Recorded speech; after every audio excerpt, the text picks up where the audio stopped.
ഒക്കെ നമ്മൾ കേൾക്കുന്നുണ്ട്. പക്ഷെ അതിൻ്റെ റിസ്ക് ഫാക്ടേഴ്സ് ഉണ്ടെങ്കിൽ അത് എന്തൊക്കെയാണ്? മേജറായിട്ടും റിയൽ എസ്റ്റേറ്റ് ഇൻവെസ്റ്റ്മെൻറ്റ് നടത്തുന്ന സമയത്ത് നമ്മൾക്കൊരു ബേസിക് ആയിട്ടുള്ള ഒരു നോളജ് ഉണ്ടാവണം. ഇനി നമുക്ക് ബേസിക് ആയിട്ടൊരു നോളജ് അതിലെടുക്കാൻ സമയമില്ലെങ്കിൽ അതിൽ എക്സ്പീരിയൻസ് ഉള്ള ട്രസ്റ്റഡ് ആയിട്ടുള്ള ആളിനെ കണ്ടുപിടിച്ച് അവരുടെ ഒരു കൺസൾട്ടേഷൻ നമ്മൾ മസ്റ്റായിട്ട് എടുത്തിരിക്കണം.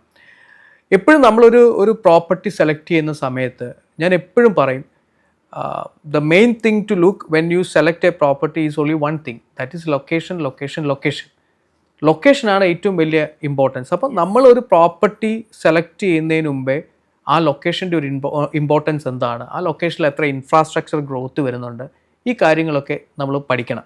ഇത് പഠിച്ചില്ലെങ്കിൽ നമ്മൾ ചെയ്യുന്ന ഇൻവെസ്റ്റ്മെൻറ്റ് നമ്മൾ ഉദ്ദേശിക്കുന്ന അത്രയും റിട്ടേൺസ് തരില്ല. ഇതുകൂടാതെ തന്നെ ബിൽഡർ ക്രെഡിബിലിറ്റി, ആ ബിൽഡറിൻ്റെ പ്രൊഫൈൽ, എത്ര പ്രോജക്ട്സ് അവർ കംപ്ലീറ്റ് ചെയ്തിട്ടുണ്ട്, അവരൊരു ഫിനാൻഷ്യൽ ക്രെഡിബിലിറ്റി എന്താണ്, പിന്നെ ആ പ്രോജക്ട്സിലുള്ള ഫീച്ചേഴ്സ്, അമ്യൂണിറ്റീസ്, അതിൻ്റെ ഒരു കണക്ടിവിറ്റി എങ്ങനെയാണ്, ഇങ്ങനത്തെ കാര്യങ്ങളോടൊക്കെ നമ്മൾ പഠിക്കുകയോ അല്ലെങ്കിൽ നമ്മൾക്ക് ട്രസ്റ്റ് വർത്തി ആയിട്ടുള്ള ഒരാളിൽ നിന്ന് മനസ്സിലാക്കി വേണം നമ്മൾ ദുബായിൽ ഒരു പ്രോപ്പർട്ടിയിൽ ഇൻവെസ്റ്റ് ചെയ്യാൻ. അങ്ങനെ ചെയ്യുകയാണെങ്കിൽ ഒരു പരിധിവരെ നമ്മളുടെ ഇൻവെസ്റ്റ്മെൻറ്റ് സേഫ് ആയിരിക്കും ദുബായിൽ.